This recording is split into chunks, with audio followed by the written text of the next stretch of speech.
Hello everyone, नमस्कार। आज हम पढ़ने जा रहे हैं पाइनस के ड्वार्फ सूट का टीएस यानी ट्रांसवर्स सेक्शन। ये बॉटनी में एक बहुत ही ज़रूरी प्रैक्टिकल टॉपिक है।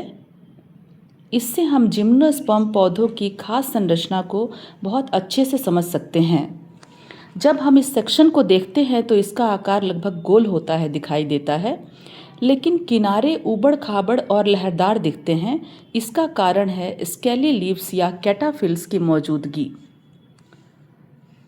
इस ड्वार्फ सूट की अंदरूनी बनावट मुख्य तने और एक साधारण डाइकोट तने जैसी होती है। सबसे बाहर की परत होती है एपिडर्मिस।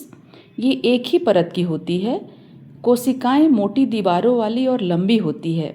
यहाँ कोई स्टोमाटा नहीं होते हैं, यानी ये बंद रहती है। एपिडर्मिस के ठीक नीचे हाइपोडर्मिस पाई जाती है और ये 1 से 2 परतों की होती है। इसमें मजबूत कोशिकाएं होती है, इससे पौधे को सहारा मिलता है। अब आता है इनर कॉर्टेक्स। ये चौड़ी होती है और कई परतों की बनी होती है। इसमें कोशिकाएं पतली दीवारों वाली और ढीली ढाली होती है, जिनमें छोटे छोटे स्पेस होते हैं ताकि गैसों का आदान प्रदान हो सके। इनर कॉर्टेक्स के ठीक नीचे लगभग 6 रेजिन कैनाल और कई टेनिन कोशिकाएं पाई जाती है।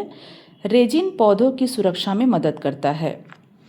यहाँ एंडोडर्मिस और पेरिसाइकिल की परतें स्पष्ट रूप से दिखाई नहीं देती है, यानी इन दोनों को पहचानना थोड़ा मुश्किल होता है।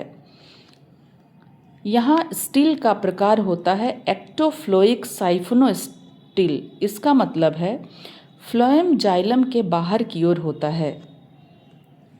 वेस्कुलर बंडल की संख्या ज़्यादातर 6 होती है और ये रिंग के रूप में व्यवस्थित रहते हैं।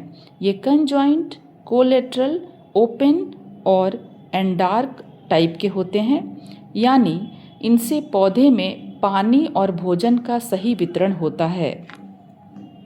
हर वेस्कुलर बंडल के बीच मेडुलरी रेज होती हैं और ये रेज पीथ और कॉर्टेक्स को जोड़ती हैं और पौधे में पोषक तत्वों को फैलाने में मदद करती हैं। पित्त बिल्कुल बीच में होता है। ये छोटी छोटी पेरेन्काइमेटस कोशिकाओं से बनी होती है। इनकी कोशिकाओं की दीवारें हल्की मोटी होती है और कुछ कोशिकाओं में टैनिन भी होता है। बहुत बहुत धन्यवाद।